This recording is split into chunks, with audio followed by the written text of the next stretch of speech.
y la doctora Beatriz Eugenia Tamés Peña, de quien me voy a permitir leer una síntesis curricular de su amplia trayectoria. La doctora María del Carmen Platas Pacheco es doctora en Derecho, maestra en Historia de Pensamiento, maestra en Derecho Ambiental y licenciada en Derecho y Filosofía. Además es miembro del registro del CONACYT de evaluadores acreditados, entre muchos más. Es profesora e investigadora de la Facultad de Derecho de la Universidad Panamericana, profesora del posgrado de Derecho en la Universidad Panamericana, profesora del posgrado en Derecho de la UNAM, profesora de la Escuela Judicial del Consejo de la Judicatura Federal, profesora de la Escuela Judicial del Estado de México y de la Escuela de Campeche. Es autora de los libros Ética del Servicio Público, Elementos de Reflexión en torno de la Prudencia Judicial, Filosofía del Derecho, Prudencia, Arte del Juzgador, Filosofía del Derecho, Argumentación Jurisdiccional y Filosofía del Derecho, Lógica Jurídica, y coautora de muchos otros. La maestra Beatriz Eugenia Tamés Peña es licenciada en Derecho, egresada con mención honorífica de la Universidad Panamericana en la Ciudad de México. Cursó el diplomado en Valores y Habilidades para el Defensor de los Derechos Humanos en el Instituto Tecnológico de Estudios Superiores de Monterrey, Campus Ciudad de México. Ha concluido los estudios del doctorado en Derecho en la Universidad Panamericana. Desde 1990 colabora con la Comisión Nacional de los Derechos Humanos, en donde se ha desempeñado como visitadora adjunta, subdirectora de proyectos, secretaria particular del secretario ejecutivo, directora de estudios, proyectos y documentación y subdirectora de organismos internacionales.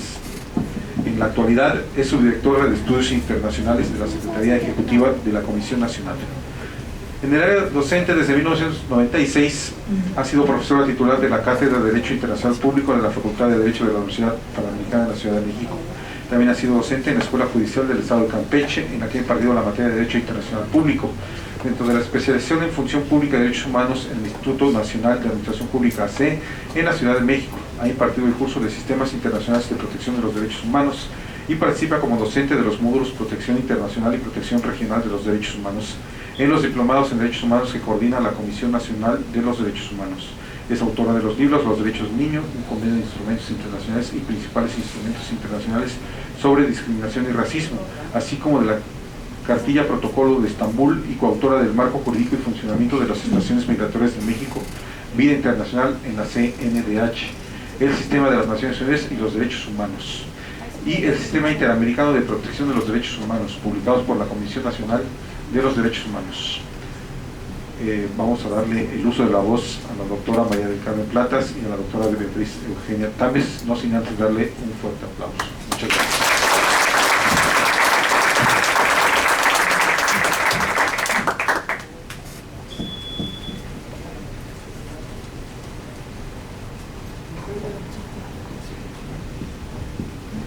Muy buenas tardes a todos y a todas. Antes que nada quiero agradecer la oportunidad de estar esta tarde aquí en esta bella ciudad de León.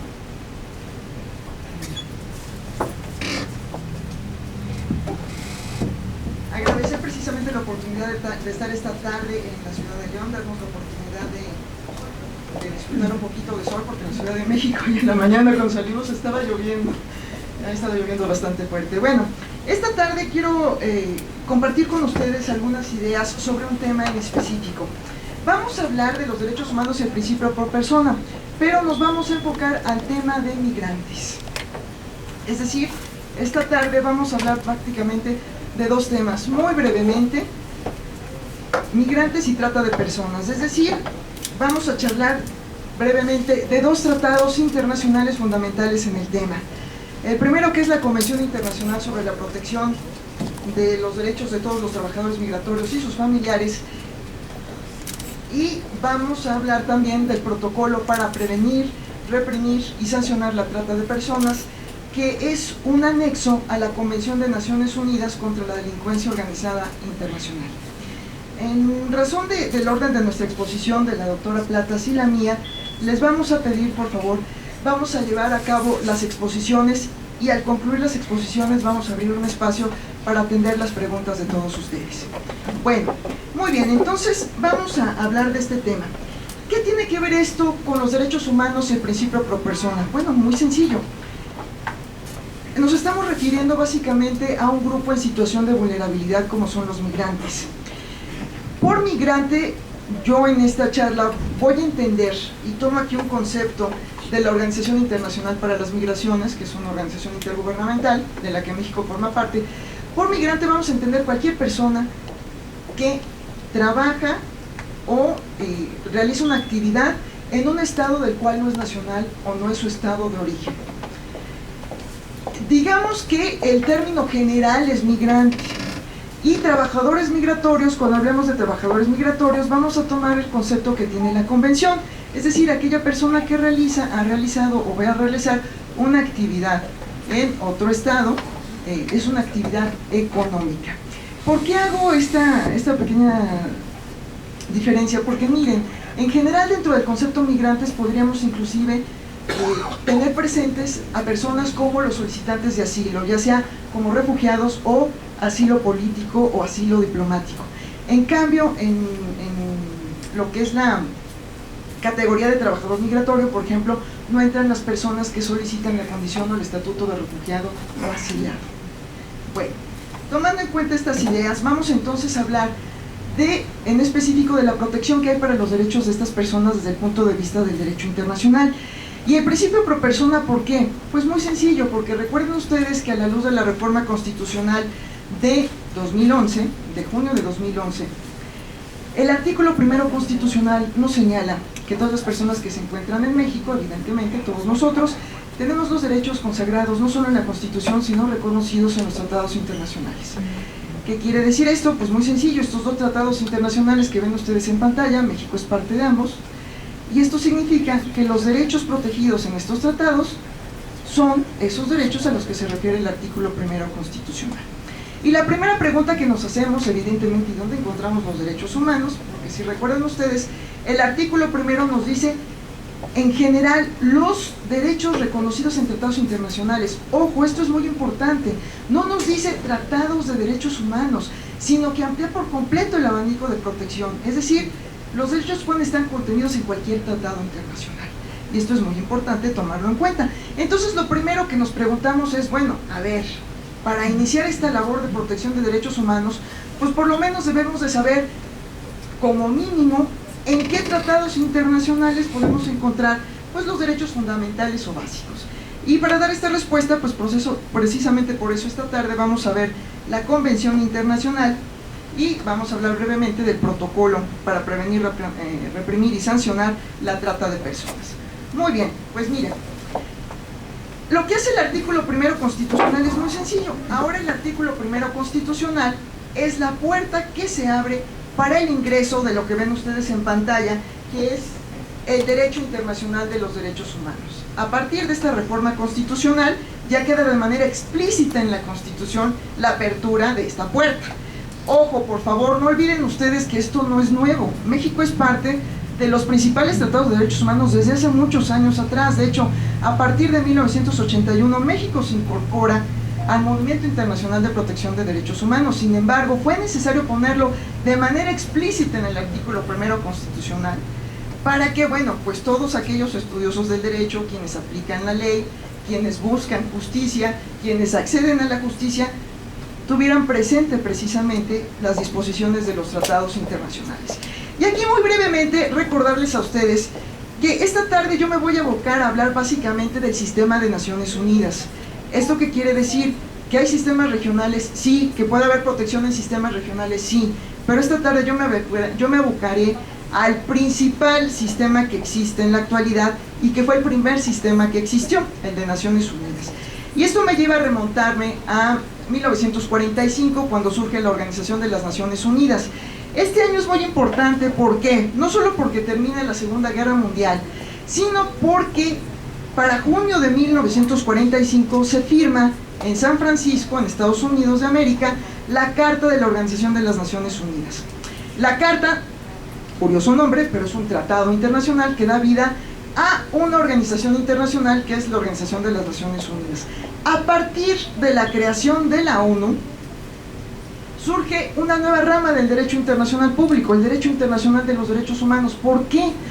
Porque el nacimiento de Naciones Unidas es el que permite crear un sistema de protección de derechos humanos a nivel internacional.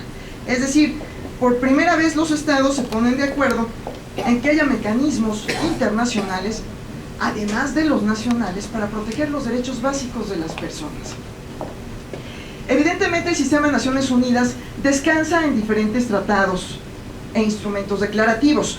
Los principales, el tronco del sistema de Naciones Unidas es el que ven ustedes en pantalla, que está integrado por una declaración que todos ustedes conocen o han escuchado de ella, la Declaración Universal de Derechos Humanos del 10 de diciembre de 1948, cuyos postulados, cuyas disposiciones son posteriormente desarrolladas a través de dos tratados internacionales. Ojo, los dos pactos de derechos son tratados internacionales. Es decir, son instrumentos que son negociados entre los estados, aceptados por ellos, es decir, los estados han manifestado su voluntad en ser parte de estos instrumentos y en cumplir con las obligaciones que están plasmadas en estos tratados. Aquí una pequeña reflexión. Recuerden ustedes que conforme a la Convención de Viena sobre el Derecho de los Tratados, un tratado internacional puede recibir diferentes denominaciones, y de hecho esta tarde ya hemos hablado de dos denominaciones diferentes, de carta y de pacto. El hecho que se llame carta o pacto no importa, son tratados internacionales. Entonces, importante, el tronco principal del sistema de Naciones Unidas, la Declaración Universal, y los derechos contenidos en la declaración son desarrollados en los dos pactos, uno de derechos civiles y políticos y uno de derechos económicos, sociales y culturales. No hablaré más, pero simplemente tengan ustedes presente que estos dos pactos tienen a su vez protocolos. Los protocolos son a su vez tratados internacionales que vienen a desarrollar o ampliar la protección otorgada en el tratado original. ¿Qué tiene que ver esto con los migrantes y con los trabajadores migratorios? Pues mucho, porque los derechos que tienen los migrantes y los trabajadores migratorios ya los encontramos enunciados en la declaración y también protegidos en los pactos. Esto es muy importante que ustedes lo tomen en cuenta. ¿Por qué? Porque empezamos a ver cómo funciona el sistema. No solo es la Convención Internacional ni el protocolo para reprimir y sancionar la trata, sino que todo esto viene unido con este sistema principal del sistema de Naciones Unidas. Entonces, tenerlo muy presente.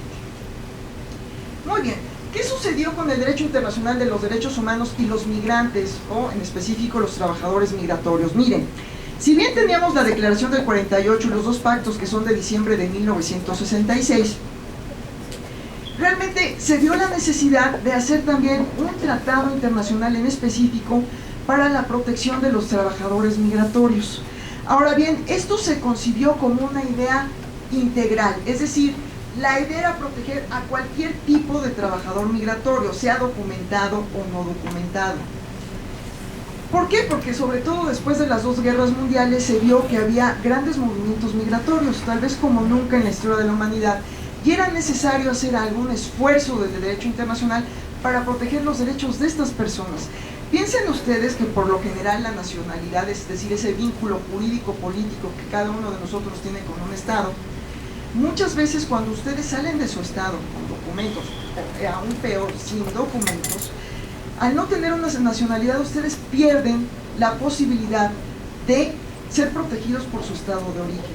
Entonces esto da lugar a ¿qué? Pues a que ustedes puedan ser sujetos pues de todo tipo de violaciones a sus derechos. Entonces la idea de tener un tratado internacional sobre la materia va enfocado a proteger a todas esas personas que tienen que dejar su país de origen.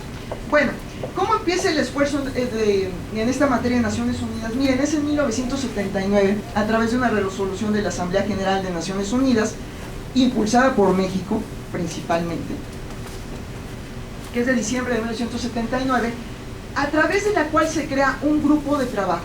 El grupo de trabajo se crea con la finalidad de elaborar un tratado internacional en la materia. Posteriormente, en los siguientes años, prácticamente en los siguientes 10 años, se renovó el mandato del grupo de trabajo, es decir, la Asamblea General de Naciones Unidas recibía un informe del grupo de trabajo y en base a los adelantos que tenía en la elaboración, en la redacción del tratado internacional, renovaba la posibilidad de que el grupo de trabajo siguiera elaborando el tratado internacional. México fue el principal impulsor de la Convención Internacional sobre la Protección de los Trabajadores Migratorios, y posteriormente México también fue apoyado principalmente por Marruecos e inclusive por la India, pero sin duda los principales impulsores de la labor fueron México y Marruecos. Además, en Europa hubo un grupo principalmente encabezado por España, acompañado de algunos países nórdicos, que aportaron también la visión sobre todo de los estados de recepción de los trabajadores migratorios. Y bueno, llegamos a 1990 y este grupo de trabajo, presidido en todo momento por mexicanos, en un primer momento fue el embajador González de León. Lamentablemente, vean ustedes qué curiosa es la historia o qué curiosa es la vida. El embajador González de León estuvo prácticamente desde el principio de los trabajos de este grupo y falleció antes de concluir con el trabajo de este grupo, y concluyó este esfuerzo otro mexicano, el embajador Claude Heller, que aún vive y de hecho sigue participando en el servicio exterior mexicano. Entonces vean ustedes qué importante. México desde el principio apoya la creación del grupo y preside a lo largo de 10 años el grupo de trabajo. Así pues, llegamos a diciembre de 1990 y es aprobada por la Asamblea General de Naciones Unidas la Convención Internacional sobre la Protección de los Derechos de todos los trabajadores migratorios y de sus familiares. Aquí ya desde el título tenemos una aportación muy interesante de la Convención. No solo se vela por el derecho de los trabajadores migratorios, sino de cónyuge o pareja y de los hijos e hijas. Esta es la finalidad. El 18 de diciembre del 90 se adopta por la Asamblea General y entra en vigor. Vean ustedes, pasaron prácticamente poco más de 10 años para que entrara en vigor. Una de las características del derecho internacional, que cuando entran en vigor los tratados, cuando se cumple la hipótesis o las condiciones señaladas por el propio tratado. En este caso se requerían 20 ratificaciones o 20 estados que manifestaran su voluntad de ser parte del tratado, y esto fue posible en el año 2003. Entonces, el 1 de julio de 2003, es decir, estamos cumpliendo 10 años de la entrada en vigor de la Convención, es cuando se empieza a aplicar el Tratado Internacional. ¿Qué pasó con México? Vean ustedes las fechas, por favor. Aquí hay algo muy interesante. Vean ustedes la ratificación. Pese a que México fue el país que se encargó de empujar la negociación del tratado, de llevar a buen puerto la redacción y la elaboración del tratado, vean ustedes, nos tardamos casi 9 años en lograr la ratificación. Aquí de entrada pues ya vemos un pequeño problema que nos ha ocurrido casi siempre en materia de derechos humanos, que somos estupendos a nivel diplomático, pero nos cuesta mucho trabajo adecuar nuestra legislación, nuestras instituciones, para cumplir con las obligaciones que se derivan de un tratado internacional. Entonces vean ustedes, de 1990 hasta 1999 México pudo tener las condiciones legislativas y de sus instituciones para poder ser parte del tratado internacional. Y entra en vigor para México en la misma fecha, el 1 de julio de 2003, porque México, como ven ustedes, ratifica en 99, pero el tratado no entra en vigor sino hasta 2003. Entonces por eso es la misma fecha. Entonces aquí viene algo muy importante. El hecho de que el tratado internacional haya sido ratificado por México, ¿qué significa? Que México tiene las obligaciones y los derechos en su momento contenidos en el tratado. Y aterrizándolo en la reforma constitucional de 2011, esto significa que los trabajadores migratorios que se encuentren en el territorio del Estado mexicano o bajo jurisdicción del Estado mexicano disfrutan de los derechos y deben de cumplir con los deberes contenidos en la Convención Internacional. Y también otra idea muy importante: como es un tratado que contiene o que se refiere a derechos humanos, evidentemente cualquiera, ya sea a nivel de abogado postulante, académico o evidentemente jueces o encargados de la administración de justicia, en el caso de los encargados de la administración de justicia tienen la obligación de aplicar tratados internacionales, en el caso de los abogados postulantes de utilizar las disposiciones de la Convención precisamente para la defensa de la protección de trabajadores migratorios. Muy bien, miren, aquí en este cuadro van a ver ustedes una pequeña radiografía de la Convención. La Convención es bastante amplia, tal vez es la más amplia de las convenciones en derechos humanos, tiene 93 artículos y está dividida en 9 partes, además de un preámbulo. Miren, en el derecho internacional el preámbulo de un tratado internacional es muy importante porque para efectos de la interpretación. El preámbulo lo que nos cuenta es un poquito la historia del tratado, por qué se hizo, qué era lo que pretendían los estados que negociaron el tratado. Y Las 9 partes, ¿a qué se refieren? Pues al segundo cuadrito que ven ustedes en pantalla. Las 9 partes, las primeras 2 se refieren a definiciones, es decir, la propia convención nos da una definición de trabajador migratorio, nos da una definición de familiares, por ejemplo, y nos da definición, inclusive reconoce ciertas categorías de trabajadores, por ejemplo, trabajadores temporales, trabajadores fronterizos, trabajadores por una obra en específico, etcétera. Y también nos da principios. Aquí el principio que da vida y por el que existe la convención es el que ven en este tercer cuadro: la no discriminación. Es decir, la gran finalidad, el gran objetivo del tratado internacional es la no discriminación por ninguna causa. Muy bien, ¿qué más tiene entonces en estas partes la convención? Miren, en la primera y segunda parte ya les decía que habla de los principios, de las definiciones. La tercera, cuarta, quinta, sexta partes se refieren en específico a los derechos básicos de cualquier trabajador migratorio, luego a los derechos, por ejemplo, de trabajadores migratorios documentados, y después a las condiciones para respetar los derechos, lograr un desarrollo económico en los estados que sean, obviamente, de tránsito, de recepción e inclusive de origen de los trabajadores migratorios. Entonces, este es brevemente el contenido de la convención.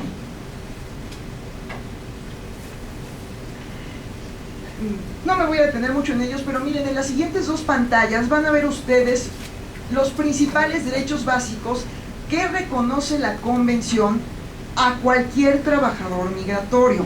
Aquí hay algo importante que deben tomar ustedes en cuenta. La convención nos habla de trabajadores migratorios documentados o en situación regular y de trabajadores migratorios no documentados o en situación irregular. La convención lo que hace en una primera parte nos dice, sin importar si son documentados o indocumentados, tienen estos derechos básicos, que son los que ven ustedes en pantalla. Por ejemplo, el principal derecho a la vida, que ahorita, por ejemplo, pues por desgracia, la situación que estamos viviendo en México, estamos viendo que ahí pues, el Estado mexicano está teniendo problemas en el respeto a este derecho, por ejemplo.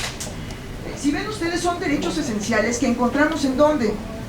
Ya los hemos visto en la Declaración Universal y en los 2 pactos internacionales de derechos civiles y políticos, de derechos económicos, sociales y culturales, es decir, no son nuevos, pero la Convención los recuerda, insiste en ellos debido a la situación de vulnerabilidad en la que se encuentra un trabajador migratorio. ¿Por qué? Porque ha tenido que dejar su país de origen, su estado de origen, el que naturalmente le brinda protección.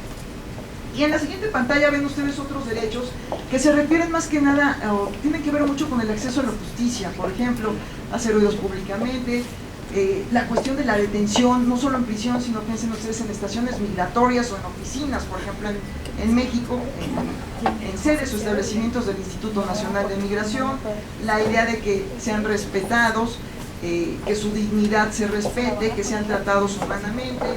En fin, aquí hay un derecho muy interesante que por desgracia hemos visto tal vez que es muy violado, la protección de su documentación.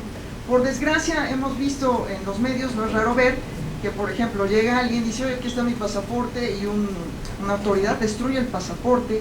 O por ejemplo, hemos visto algunos casos donde es muy común, por ejemplo, donde las personas son explotadas, llegan a trabajar a un lugar y lo primero que hacen es privarlas de su pasaporte o de su documento migratorio para tenerlas ahí, o sea, a disposición, y con la amenaza de que, pues, ¿sabes qué? Pues no puedes salir porque no tienes documentos. Entonces, hemos visto casos pues, de auténtica esclavitud basada en esta privación de documentación de los trabajadores migratorios. Evidentemente, otro derecho fundamental, el reconocimiento de su personalidad jurídica. Muchas veces, por desgracia, hemos visto que es muy común, llegas a México, o un mexicano llega a Estados Unidos, pues no eres norteamericano, no eres mexicano, pues ni existes. Puedo violar tus derechos porque a ver quién va a reclamar, quién va a hablar por ti. Y recuerden ustedes que hay una cuestión también muy importante respecto a los trabajadores migratorios.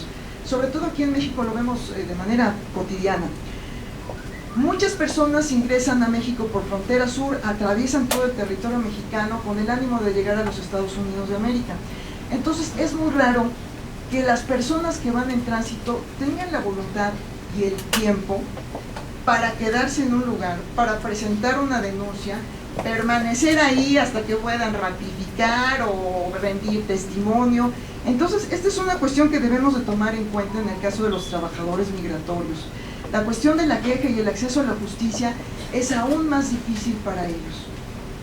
Bueno, miren, la Convención, como todos los tratados de derechos humanos del Sistema de Naciones Unidas, tiene un órgano de vigilancia. ¿Qué significa esto? Este universo de derechos, de principios, de definiciones de las que yo les he hablado esta tarde, ¿quién se encarga de ver que el Estado, un Estado parte del Tratado Internacional, lo cumpla o no lo cumpla? Un órgano creado por el propio Tratado Internacional. La Convención Internacional crea un órgano que es un comité. ¿Y este comité qué hace o cómo se llama? Miren, es el Comité de Protección de los Derechos de todos los trabajadores migratorios y de sus familiares. Por lo general, en el sistema de Naciones Unidas, y hasta la fecha es la característica del sistema, siempre que se crea un tratado de derechos humanos dentro de Naciones Unidas, el mecanismo de vigilancia, el mecanismo de supervisión es un comité. Por lo general, el comité lleva el nombre del tratado internacional. Por lo general coincide esto, solo hay una excepción, el caso es el del Comité de Derechos Humanos.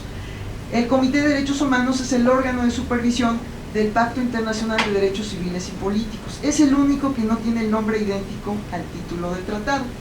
Muy bien, ¿cómo se integra este comité? Miren, el comité es un grupo de expertos. ¿Qué es esto de expertos? Personas conocedoras del tema, es decir, expertos en temas migratorios.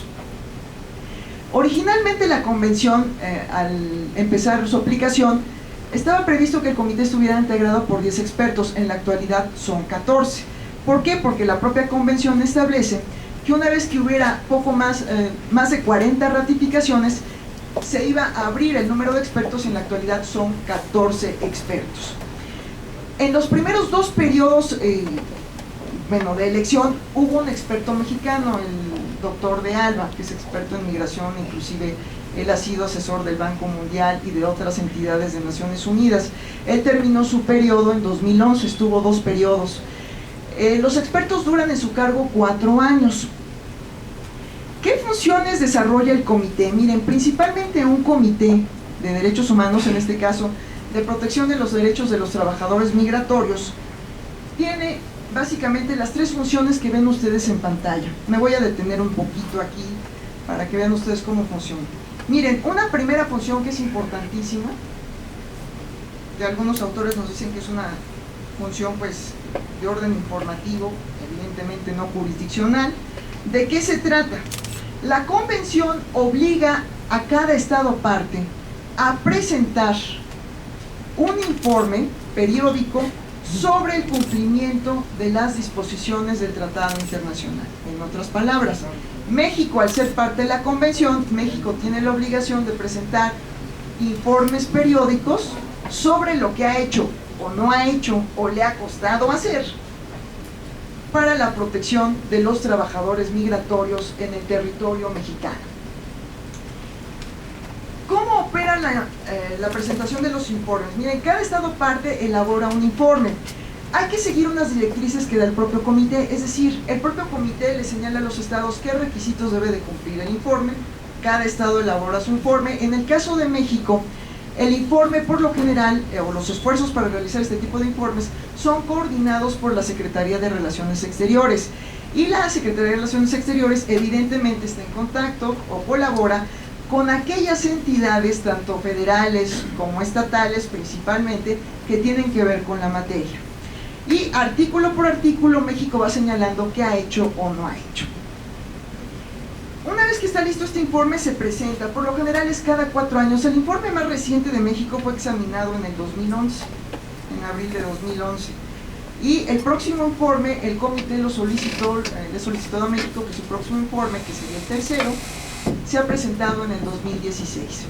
Ojalá que podamos cumplir con el término, porque déjenme decirles que si bien a lo mejor no es un problema solo de México, es muy presente que los estados no cumplan con el plazo. Entonces, si nos tocaba en 2016, a lo mejor lo presentamos en el 2017 o 2 años o 3 años después, y hay que estarle avisando al comité: oye, fíjate que es que tenemos mucho trabajos, que cambió la administración, lo que ustedes quieran, y avisarle al comité que pues no podemos cumplir con el plazo. Bueno, se entrega el informe al comité a través del secretario general de Naciones Unidas, y aquí hay algo muy importante que ustedes pueden considerar. Aquellos que pues no sean servidores públicos tienen la posibilidad de participar en el ejercicio ante el comité. ¿Cómo?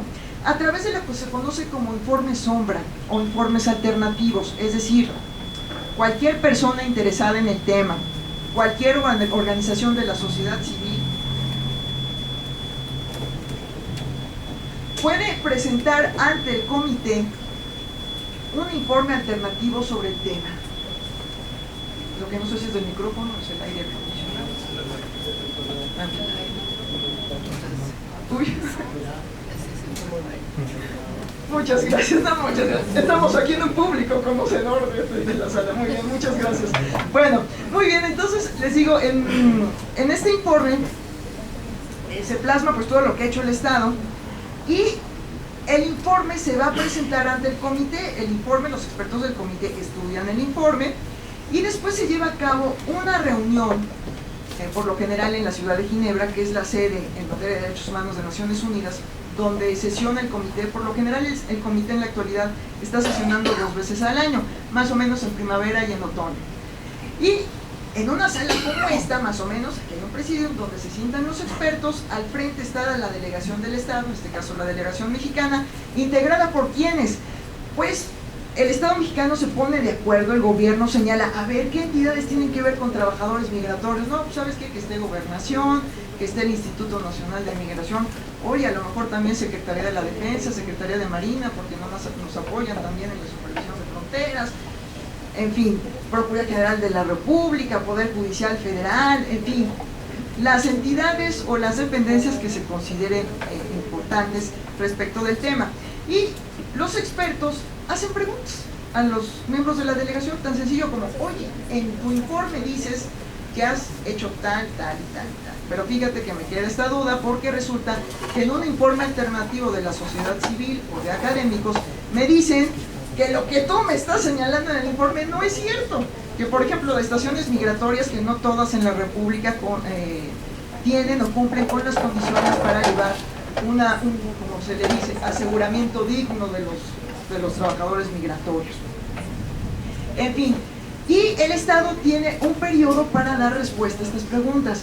Muchas veces la sesión se lleva en 2 días, por ejemplo, una mañana y la tarde del día siguiente, o mañana o tarde, o mañana y tarde del día siguiente, según lo que señala el comité. Y el Estado, déjenme decirles que pues ahí los representantes de gobierno sí sudan la gota gorda, porque es estar en comunicación con México, ponerse de acuerdo para armar pues las respuestas que le tienen que dar al comité ahí. Resultado del informe. Después de que se dan las respuestas, el comité lo que elabora es un documento que se conoce como observaciones finales. Las observaciones finales, como su nombre lo dicen, son comentarios donde el comité reconoce los esfuerzos del Estado, pero también hace recomendaciones al Estado. ¿Por qué? Porque encontró pues que le falta trabajar o le falta hacer mayores esfuerzos para cumplir ciertos derechos contenidos o protegidos en el tratado internacional. Lo interesante de las observaciones finales es que las recomendaciones que contienen es algo importante, no es una sentencia, sino es un mecanismo de diálogo entre el Sistema de Naciones Unidas y el Estado. Entonces lo que se pretende es, a través de estas observaciones finales y recomendaciones, es que el Estado, de buena fe, es decir, conforme al principio pacta sunt servanda del derecho internacional, es decir, los tratados internacionales se cumplen de buena fe, el Estado reconozca que, oye, no hay problema, pues todos tienen dificultades para cumplir con los derechos, pero mira, puedes hacer esto, o a lo mejor requieres asistencia técnica, ¿por qué no la pides? En fin, entonces la idea es que a través de este diálogo el Estado reconozca en qué partes tiene fortalezas, en qué partes tiene debilidades, y trabaje en pro de que se cumplan efectivamente sus obligaciones y se respeten los derechos contenidos en el Tratado Internacional. Miren, aquí lo que les decía, el más reciente informe de México fue examinado por el comité en abril de 2011, los días 4 y 5. Fue el segundo informe periódico de México. Les digo, el que se presentará en 2016 será el tercero. Es decir, es una convención joven comparado con otros tratados de derechos humanos, pero ya vemos algunos frutos ya de su aplicación. Y aquí abajo les aporto esta presentación que queda aquí en la computadora de la casa a disposición de todos ustedes. Aquí les proporciono el enlace. Aquellos que estén interesados en un rato de ocio, aquí encuentran en español el texto de las observaciones finales dirigidas a México. Con las observaciones finales pasa algo muy interesante. Las observaciones finales no solo son obligación del gobierno, del Estado, que obviamente él es el que está obligado a cumplirlas, pero también nos llama a todos, es decir, a la sociedad en general, a los servidores públicos, a quienes trabajan en la academia, a hacer un esfuerzo de ¿qué? Pues primero de difusión de este tipo de documentos y después de ¿qué? Pues de presión al gobierno para cumplir con las recomendaciones. Una recomendación significa que en algo está fallando el Estado mexicano en la protección de derechos humanos. Entonces aquí pues ya estamos nosotros en un nuevo escalón de esta escalera de protección de derechos humanos, es decir, ya no solo vamos a exigir el cumplimiento de los derechos, sino ya tenemos documentos donde se está señalando claramente en qué está fallando el gobierno, y entonces nuestra misión ¿cuál es? Pues difundir y lograr que el gobierno atienda estas recomendaciones. ¿Por qué? Porque al final todo esto redunda en beneficio de todos nosotros. Muy bien. Quejas y comunicaciones. Miren, el comité también tiene la competencia de recibir quejas o comunicaciones, denuncias. ¿Sobre qué? Sobre violaciones a cualquier derecho protegido por la Convención. ¿Quién puede presentar una queja o una denuncia? La persona que ha visto violentados sus derechos.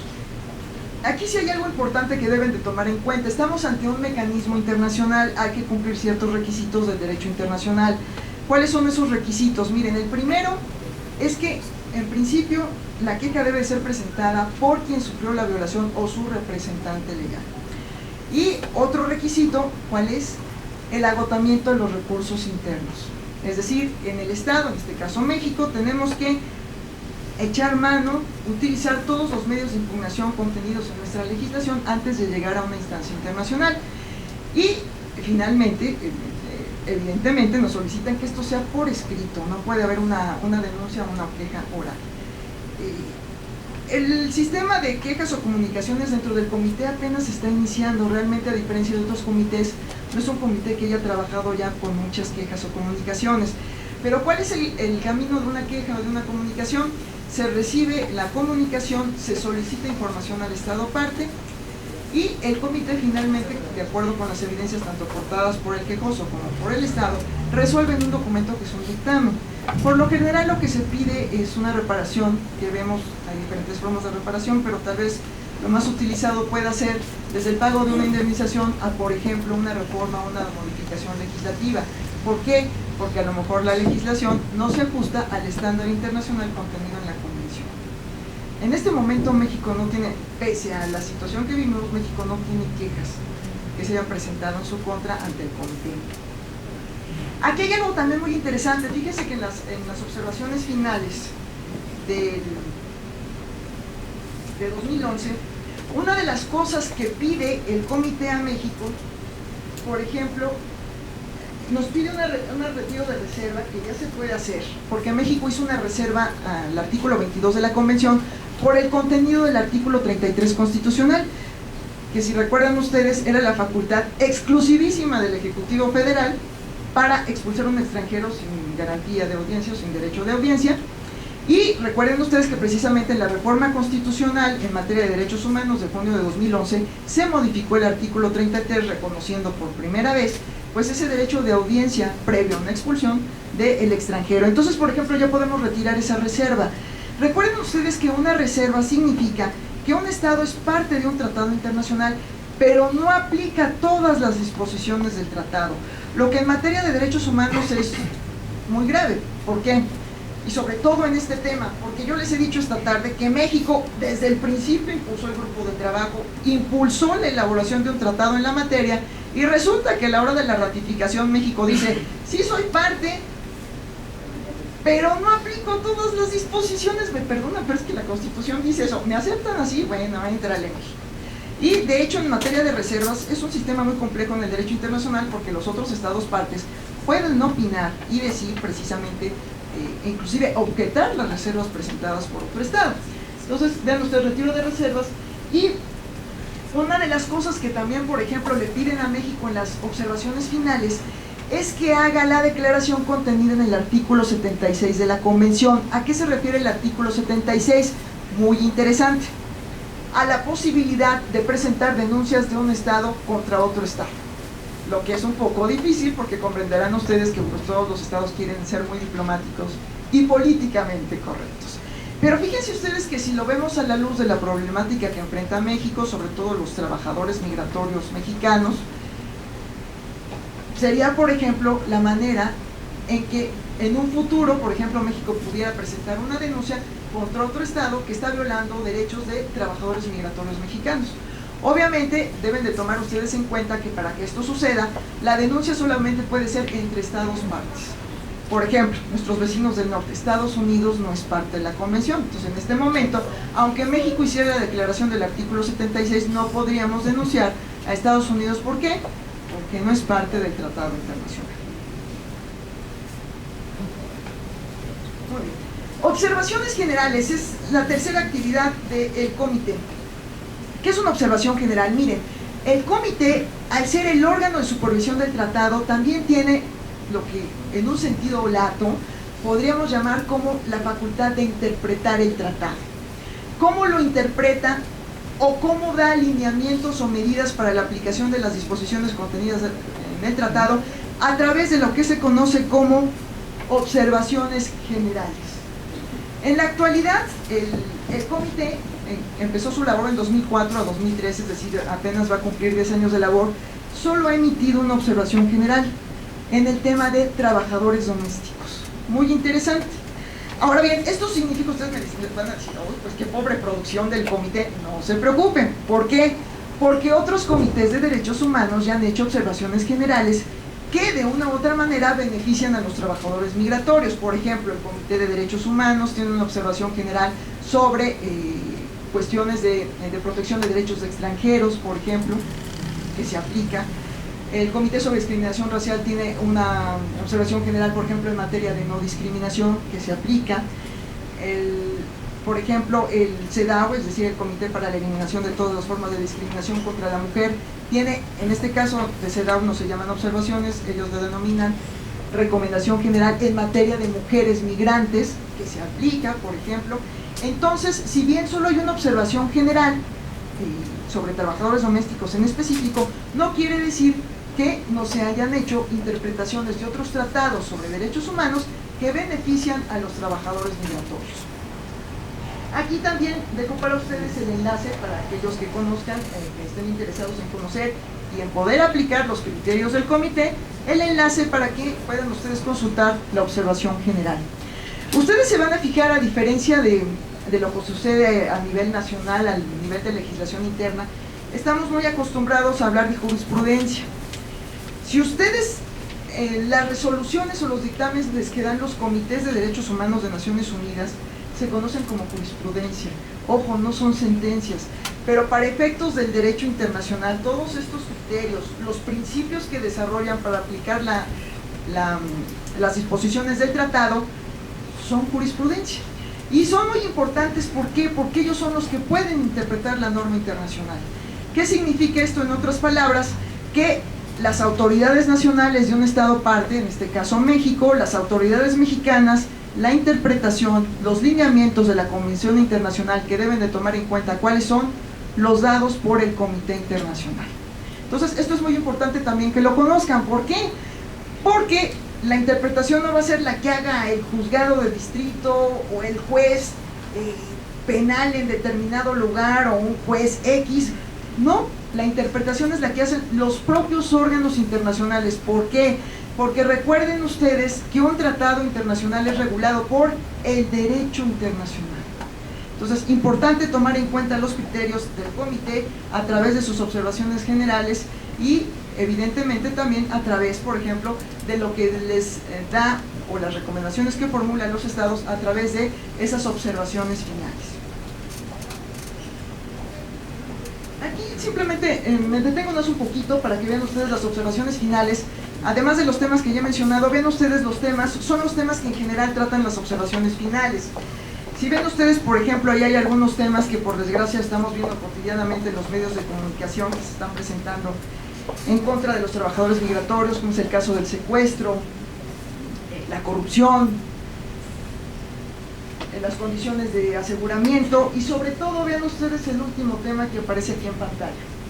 El comité específicamente le hace a México una recomendación para intensificar la lucha contra la trata de personas y el tráfico ilícito de migrantes. Aquí me detengo un poquito, simplemente, y ahorita lo vamos a ver con más detalle. Recuerden ustedes que el tráfico ilícito de migrantes y la trata de personas son cosas diferentes. Por lo general, en el tráfico ilícito de migrantes siempre vamos a tener, y eso es característico, un cruce de frontera, es decir, alguien que va de un país a otro. En cambio, la trata se puede dar tanto con cruce de frontera como sin cruce de frontera. Lo vemos, por desgracia, aquí tenemos casos en México donde tal vez personas que estaban en Oaxaca llegan a Baja California, por ejemplo, y eso es trata, no han salido de México, eso es trata. Y sobre todo, recuerden ustedes, también hay un elemento importantísimo, el consentimiento. En el caso del tráfico ilícito de migrantes siempre vamos a encontrar una transacción mercantil donde hay un consentimiento, yo te pago para que me lleves a tal lugar. En la trata, aunque al principio hubiera habido consentimiento, carece totalmente de validez. Muy bien, esto nos lleva entonces al tema, muy brevemente lo vamos a ver, de la trata. Miren, han existido a lo largo, sobre todo desde principios del siglo XX, empezó a haber ya tratados internacionales que en ese entonces hablaban de la famosa trata de blancas.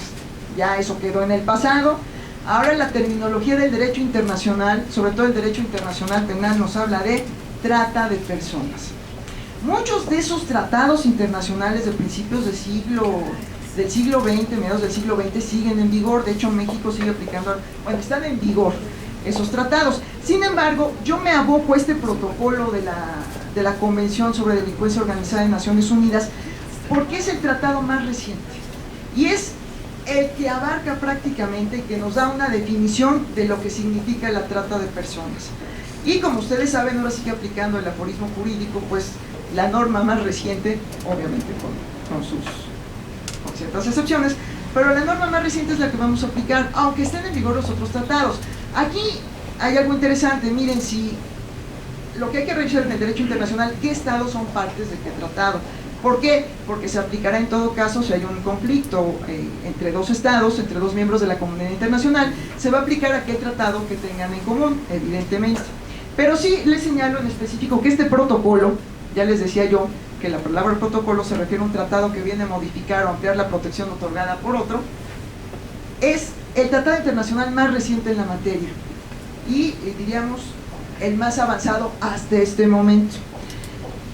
Este tratado fue adoptado por la Asamblea General de Naciones Unidas en el año 2000, en noviembre del año 2000, aunque se abrió firma en Italia, en la ciudad de Palermo. Por eso es común, o muchos de ustedes a lo mejor han escuchado cuando hablan de la Convención contra la Delincuencia Organizada y de esos protocolos, que digan la Convención y los protocolos de Palermo. Por eso, porque si bien se aprueba en Nueva York por la Asamblea General, se abren a firma en la ciudad de Palermo, en Italia. Entonces recuerden ustedes, cuando escuchen ustedes Convención o Protocolos de Palermo, Protocolo de Palermo, es esta Convención contra la Delincuencia Organizada transnacional y sus protocolos. Entran en vigor en diciembre de 2003.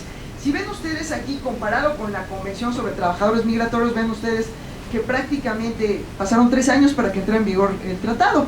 Esto significa algo muy importante y valioso. Significa que muchos estados de la comunidad internacional estaban preocupados por el tema, y tan preocupados, sobre todo por las graves violaciones a derechos humanos que implica la trata, que decidieron actuar inmediatamente, es decir, en 3 años se tuvo en vigor el tratado internacional. Aquí simplemente una anotación, la Convención contra la Delincuencia Organizada transnacional entra en vigor en la misma fecha. De hecho, México es parte de los dos tratados, y aquí hay algo también muy importante.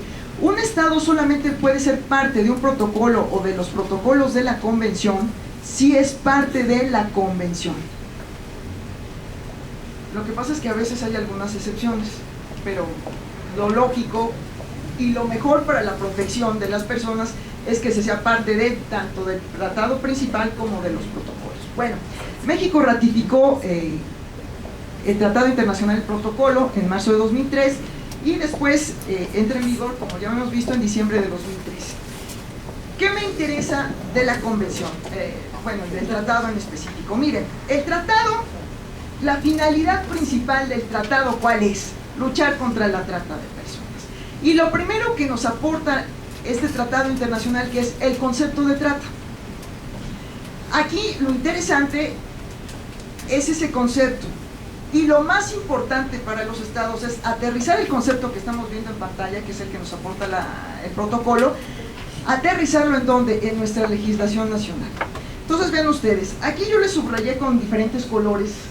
Miren, lo que ven ustedes en azul, estas primeras palabras, la trata de personas se refiere básicamente a tres cosas. Primero tenemos un acto, un medio y un fin. Las palabras que están subrayadas en azul se refieren al acto. ¿Qué es la trata? Pues la captación, el transporte, el traslado, la acogida o la recepción de personas a través de un medio. ¿Cuál es el medio? La amenaza, el uso de la fuerza, formas de coacción, cualquier tipo de coacción, el rapto, el fraude, el engaño, el abuso del poder, una situación de vulnerabilidad, o concesión o recepción de pagos o beneficios para obtener el consentimiento. ¿Para qué? La finalidad es una, la explotación de la persona. Esa definición nos la da el artículo 3 del protocolo. Este es el concepto. Y el protocolo entonces obliga a los estados ¿a qué? A que a partir de este concepto y esta definición, que su legislación tenga esta definición. Por lo menos, recuerden ustedes que cuando hablamos de derechos humanos, los estándares internacionales son un mínimo que se le exige a un Estado.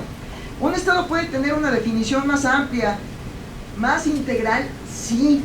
Lo que no se vale es tener menos que esto. Este es el estándar mínimo que nos indica el protocolo. Ahora bien, el protocolo también nos dice, bueno, mi finalidad es combatir la trata. La primera obligación del Estado, ¿cuál es? Esta es la definición, tienes que aplicar esta definición donde en tu legislación y tienes que investigar y sancionar a los responsables. La explotación, ¿en qué consiste la explotación? Y aquí también el protocolo nos dice cómo puede ser la explotación. Vean ustedes, y también el protocolo nos dice, como mínimo,